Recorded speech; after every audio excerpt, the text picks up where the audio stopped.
Bu Are daryosi. U Shveysariyaning Bern shahridan oqib o'tadi. Har yoz kuni mahalliy aholi bu yerga yig'iladi. Ular ko'priklardan toza, moviy-yashil suvga sakrab, oqim bo'ylab shahar orqali suzib o'tadilar. Bu Bernning o'ziga xos an'analardan biriga aylangan. Shveysariyaliklar uchun bu yozgi hayotning oddiy qismi hisoblanadi.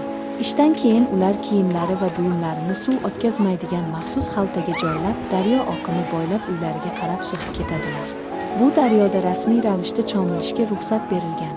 Suvi esa Yevropadagi eng toza suvlardan biri hisoblanadi. Shu sababli Are daryosi nafaqat Bernning ramzlaridan biri, balki mahalliy aholi va sayyohlar uchun eng sevimli dam olish maskanlaridan ham biridir.